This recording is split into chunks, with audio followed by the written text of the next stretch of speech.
హైదరాబాద్ తెలంగాణ ముఖ్యమంత్రి రేవంత్ రెడ్డి సంచలన వ్యాఖ్యలు చేశారు. ఈ రోజు తెలంగాణ పోలీస్ అకాడమీలో థర్డ్ పరేడ్ పాసింగ్ అవుట్ కార్యక్రమంలో ముఖ్యమంత్రి రేవంత్ రెడ్డి హైదరాబాద్ గురించి మాట్లాడారు. హైదరాబాద్ కూల్చివేతలపై రేవంత్ రెడ్డి చేసిన వ్యాఖ్యలు సంచలనం రేపుతున్నాయి. చెరువులను ఆక్రమించిన వారిని చెరబడతామంటున్నారు ముఖ్యమంత్రి రేవంత్ రెడ్డి. ఎంతటి గొప్పవారైనా కూడా వదిలిపెట్టాం, అవసరమైతే చెరసాలకు పంపిస్తాం, అంతేగాని హైదరాబాద్పై వనకి తగ్గేదే లేదంటున్నారు ముఖ్యమంత్రి రేవంత్ రెడ్డి. అక్రమ విల్లాలు ఫామ్ హౌస్ల నిర్మాణాలను నేలమట్టం చేయడమే హైడ్రా లక్ష్యం అంటున్నారు ముఖ్యమంత్రి. ఇక ఇవాళ కాకపోతే రేపైనా కూలుస్తాం, భవిష్యత్తు తరాలకు అందించాల్సినటువంటి చెరువులు కుంటలను ఆక్రమిస్తే చూస్తూ ఊరుకోవాలా? స్వచ్ఛందంగా అక్రమ నిర్మాణాలను వదిలి వెళ్ళనంటూ రేవంత్ రెడ్డి ఫైర్ అయ్యారు. హైడ్రా కూల్చివేతలపై రేవంత్ రెడ్డి మాట్లాడిన ఈ వ్యాఖ్యలు సంచలనం రేపుతున్నాయి. ఎవరైనా సరే ఉపేక్షించేది లేదు, అవసరమైతే చెరసాలకు అంటే జైలుకు పంపిస్తామంటూ కూడా రేవంత్ రెడ్డి హెచ్చరిస్తున్నారు. అక్రమ విల్లాలు ఫామ్ హౌస్ల కూల్చివేతే లక్ష్యంగా హైడ్రా కొనసాగుతున్నట్టు చెప్పారు. ఒకసారి తెలంగాణ పోలీస్ అకాడమీలో రేవంత్ రెడ్డి చేసిన వ్యాఖ్యలు విందాం.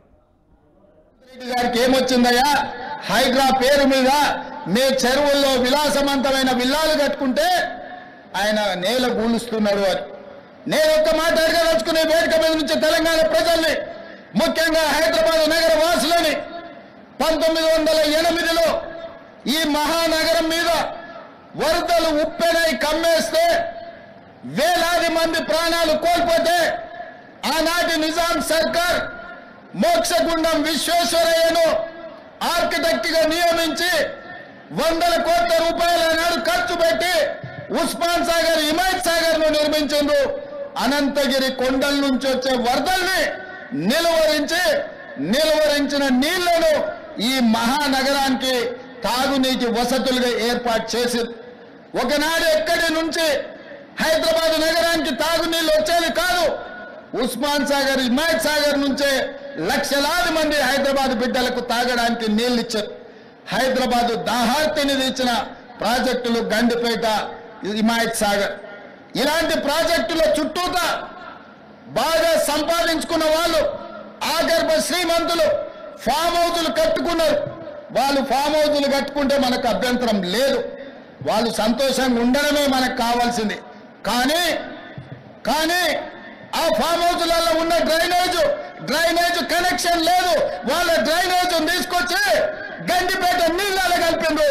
వాళ్ళు వాడిన డ్రైనేజ్ నీళ్లు గండిపేట నీళ్ళలో కలిస్తే ఆ నీళ్లు తాగడానికి నగరానికి ఇస్తున్నాం.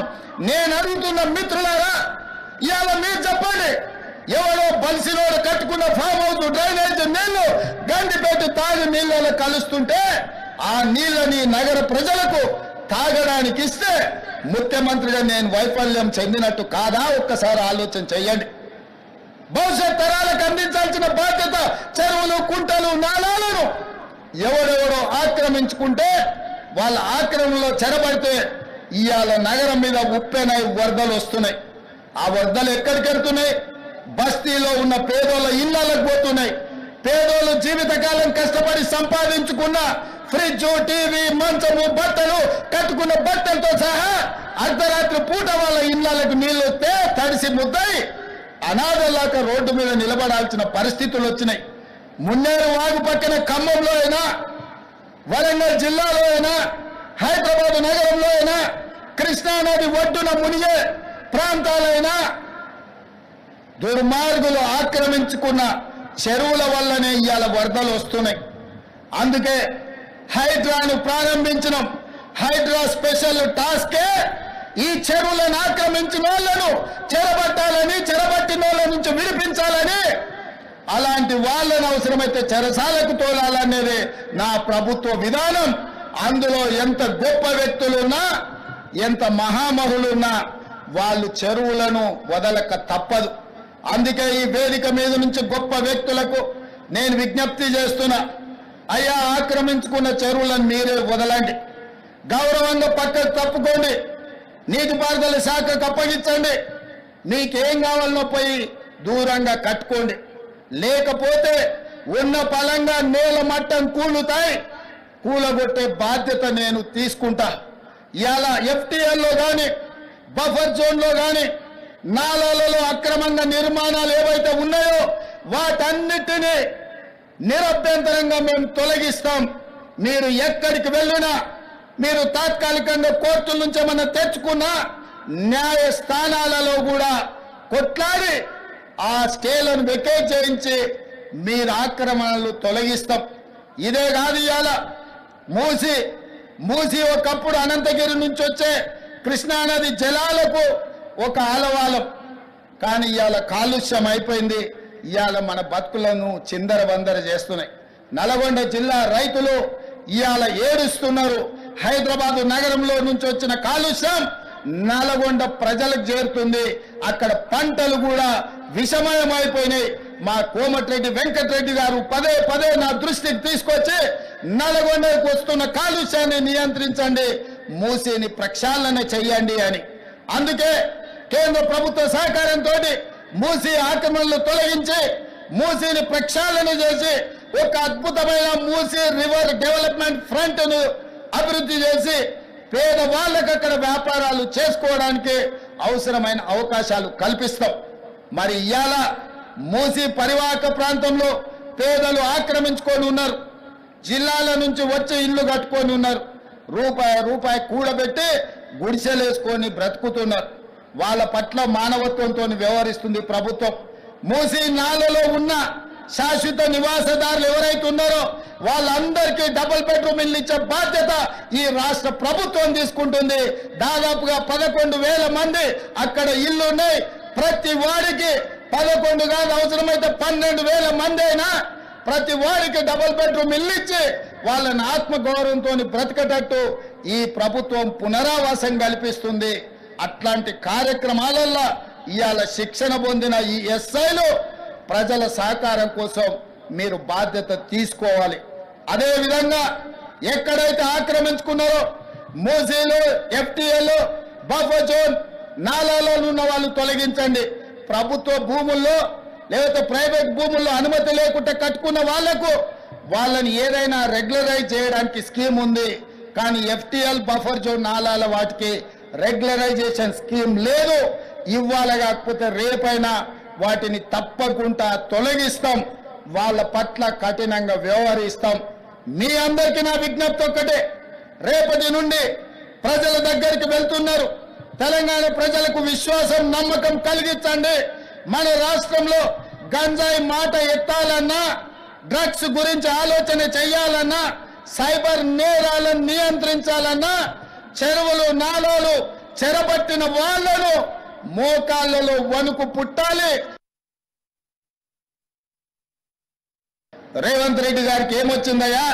హైడ్రా పేరు మీద మీ చెరువుల్లో విలాసవంతమైన విల్లాలు కట్టుకుంటే ఆయన నేల గూలుస్తున్నాడు అని. నేను ఒక్క మాట అడగదలుచుకునే వేదిక మీద నుంచి తెలంగాణ ప్రజల్ని, ముఖ్యంగా హైదరాబాద్ నగర వాసులని, 1908లో ఈ మహానగరం మీద వరదలు ఉప్పెనై కమ్మేస్తే వేలాది మంది ప్రాణాలు కోల్పోతే ఆనాటి నిజాం సర్కార్ మోక్షగుండం విశ్వేశ్వరయ్యను ఆర్కిటెక్ట్ గా నియమించి 100 కోట్ల రూపాయల నాడు ఖర్చు పెట్టి ఉస్మాన్ సాగర్, హిమాయత్ సాగర్ ను నిర్మించిండ్రు. అనంతగిరి కొండల నుంచి వచ్చే వరదల్ని నిలువరించిన నీళ్లను ఈ మహానగరానికి తాగునీటి వసతులుగా ఏర్పాటు చేసింది. ఒకనాడు ఎక్కడి నుంచి హైదరాబాద్ నగరానికి తాగునీళ్ళు వచ్చేది కాదు. ఉస్మాన్ సాగర్, హిమాయత్ సాగర్ నుంచే లక్షలాది మంది హైదరాబాద్ బిడ్డలకు తాగడానికి నీళ్లు ఇచ్చారు. హైదరాబాద్ దాహార్తిని తెచ్చిన ప్రాజెక్టులు గండిపేట, హిమాయత్ సాగర్. ఇలాంటి ప్రాజెక్టుల చుట్టూత బాగా సంపాదించుకున్న వాళ్ళు, ఆగర్భ శ్రీమంతులు ఫామ్ హౌజులు కట్టుకున్నారు. వాళ్ళు ఫామ్ హౌజులు కట్టుకుంటే మనకు అభ్యంతరం లేదు. వాళ్ళు సంతోషంగా ఉండడమే మనకు కావాల్సింది. కానీ ఆ ఫామ్ హౌజులలో ఉన్న డ్రైనేజ్ కనెక్షన్ లేదు. వాళ్ళ డ్రైనేజ్ తీసుకొచ్చి గండిపేట నీళ్ళలో కలిపిండ్రు. వాళ్ళు వాడిన డ్రైనేజ్ నీళ్లు గండిపేట నీళ్ళలో కలిస్తే ఆ నీళ్లు తాగడానికి నగరానికి ఇస్తున్నాం. నేను అడుగుతున్న మిత్రులారా, ఇవాళ మీరు చెప్పండి, ఎవరో బలిసినోడు కట్టుకున్న ఫామ్ హౌస్ డ్రైనేజ్ నీళ్లు గండిపేట తాగి నీళ్ళలో కలుస్తుంటే ఆ నీళ్ళని నగర ప్రజలకు తాగడానికి ఇస్తే ముఖ్యమంత్రిగా నేను వైఫల్యం చెందినట్టు కాదా? ఒక్కసారి ఆలోచన చెయ్యండి.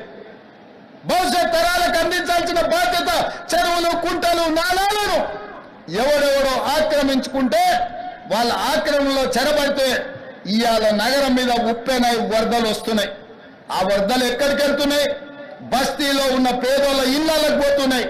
పేదోళ్ళు జీవితకాలం కష్టపడి సంపాదించుకున్న ఫ్రిడ్జ్, టీవీ, మంచము, బట్టలు, కట్టుకున్న బట్టలతో సహా అర్ధరాత్రి పూట వాళ్ళ ఇళ్లకు నీళ్లు వస్తే తడిసి ముద్దయి అనాథలాగా రోడ్డు మీద నిలబడాల్సిన పరిస్థితులు వచ్చినాయి. మున్నేరు వాగు పక్కన ఖమ్మంలో అయినా, వరంగల్ జిల్లాలో అయినా, హైదరాబాద్ నగరంలో అయినా, కృష్ణానది ఒడ్డున మునిగే ప్రాంతాలైనా దుర్మార్గులు ఆక్రమించుకున్న చెరువుల వల్లనే ఇవాళ వరదలు వస్తున్నాయి. అందుకే హైడ్రాను ప్రారంభించడం. హైడ్రా స్పెషల్ టాస్కే ఈ చెరువులను ఆక్రమించిన వాళ్ళను చెరబట్టాలని, చెరబట్టిన వాళ్ళ నుంచి విడిపించాలని, అలాంటి వాళ్ళని అవసరమైతే చెరసాలకు తోలాలనేది నా ప్రభుత్వ విధానం. అందులో ఎంత గొప్ప వ్యక్తులున్నా, ఎంత మహామహులున్నా వాళ్ళు చెరువులను వదలక తప్పదు. అందుకే ఈ వేదిక మీద నుంచి గొప్ప వ్యక్తులకు నేను విజ్ఞప్తి చేస్తున్నా, అయ్యా ఆక్రమించుకున్న చెరువులను మీరే వదలండి, గౌరవంగా పక్కకు తప్పుకోండి, నీటిపారుదల శాఖకు అప్పగించండి, మీకేం కావాలనో పోయి దూరంగా కట్టుకోండి. లేకపోతే ఉన్న పలంగా నేల మట్టం కూలుతాయి, కూలగొట్టే బాధ్యత నేను తీసుకుంటా. ఇవాళ ఎఫ్టీఎల్లో కానీ, బఫర్ జోన్లో కానీ, నాలాలలో అక్రమంగా నిర్మాణాలు ఏవైతే ఉన్నాయో వాటన్నిటినీ నిరభ్యంతరంగా మేము తొలగిస్తాం. మీరు ఎక్కడికి వెళ్ళినా, మీరు తాత్కాలికంగా కోర్టుల నుంచి ఏమన్నా తెచ్చుకున్నా న్యాయస్థానాలలో కూడా కొట్లాడి ఆ స్టేలను వెకేట్ చేయించి మీరు ఆక్రమణలు తొలగిస్తాం. ఇదే కాదు, ఇవాళ మూసి ఒకప్పుడు అనంతగిరి నుంచి వచ్చే కృష్ణానది జలాలకు ఒక ఆలవాలం, కానీ ఇవాళ కాలుష్యం అయిపోయింది. ఇవాళ మన బతుకులను చిందరవందర చేస్తున్నాయి. నల్గొండ జిల్లా రైతులు ఇవాళ ఏడుస్తున్నారు. హైదరాబాదు నగరంలో నుంచి వచ్చిన కాలుష్యం నల్గొండ ప్రజలకు చేరుతుంది. అక్కడ పంటలు కూడా విషమయమైపోయినాయి. మా కోమటిరెడ్డి వెంకటరెడ్డి గారు పదే పదే నా దృష్టికి తీసుకొచ్చి నల్గొండకు వస్తున్న కాలుష్యాన్ని నియంత్రించండి, మూసిని ప్రక్షాళన చెయ్యండి అని. అందుకే కేంద్ర ప్రభుత్వ సహకారంతో మూసి ఆక్రమణలు తొలగించి మూసిని ప్రక్షాళన చేసి ఒక అద్భుతమైన మూసి రివర్ డెవలప్మెంట్ ఫ్రంట్ ను అభివృద్ధి చేసి పేదవాళ్ళకు అక్కడ వ్యాపారాలు చేసుకోవడానికి అవసరమైన అవకాశాలు కల్పిస్తాం. మరి ఇవాళ మూసి పరివాహక ప్రాంతంలో పేదలు ఆక్రమించుకొని ఉన్నారు. జిల్లాల నుంచి వచ్చి ఇల్లు కట్టుకొని ఉన్నారు. రూపాయి కూడబెట్టి గుడిసెలేసుకొని బ్రతుకుతున్నారు. వాళ్ళ పట్ల మానవత్వంతో వ్యవహరిస్తుంది ప్రభుత్వం. మూసి నాలలో ఉన్న శాశ్వత నివాసదారులు ఎవరైతే ఉన్నారో వాళ్ళందరికీ డబుల్ బెడ్రూమ్ ఇల్లు ఇచ్చే బాధ్యత ఈ రాష్ట్ర ప్రభుత్వం తీసుకుంటుంది. దాదాపుగా 11,000 మంది అక్కడ ఇల్లు ఉన్నాయి. ప్రతి వాడికి 11 కాదు, అవసరమైతే 12,000 మంది అయినా ప్రతి వాడికి డబుల్ బెడ్రూమ్ ఇల్లు ఇచ్చి వాళ్ళని ఆత్మగౌరవంతో బ్రతకటట్టు ఈ ప్రభుత్వం పునరావాసం కల్పిస్తుంది. అట్లాంటి కార్యక్రమాలలో ఇవాళ శిక్షణ పొందిన ఈ ఎస్ఐలు ప్రజల సహకారం కోసం మీరు బాధ్యత తీసుకోవాలి. అదేవిధంగా ఎక్కడైతే ఆక్రమించుకున్నారో మూసీలు, ఎఫ్టీఏలు, బఫర్ జోన్, నాలాలో ఉన్న వాళ్ళు తొలగించండి. ప్రభుత్వ భూముల్లో లేకపోతే ప్రైవేట్ భూముల్లో అనుమతి లేకుండా కట్టుకున్న వాళ్లకు వాళ్ళని ఏదైనా రెగ్యులరైజ్ చేయడానికి స్కీమ్ ఉంది. కానీ ఎఫ్టీఎల్, బఫర్ జోన్, నాలాల వాటికి రెగ్యులరైజేషన్ స్కీమ్ లేదు. ఇవ్వాలి, కాకపోతే రేపైనా వాటిని తప్పకుండా తొలగిస్తాం. వాళ్ళ పట్ల కఠినంగా వ్యవహరిస్తాం. మీ అందరికీ నా విజ్ఞప్తి ఒక్కటే, రేపటి నుండి ప్రజల దగ్గరికి వెళ్తున్నారు. తెలంగాణ ప్రజలకు విశ్వాసం, నమ్మకం కలిగించండి. మన రాష్ట్రంలో గంజాయి మాట ఎత్తాలన్నా, డ్రగ్స్ గురించి ఆలోచన చేయాలన్నా, సైబర్ నేరాలను నియంత్రించాలన్నా, చెరువులు, నాలాలు చెరబట్టిన వాళ్లను మోకాళ్ళలో వణుకు పుట్టాలి. రేవంత్ రెడ్డి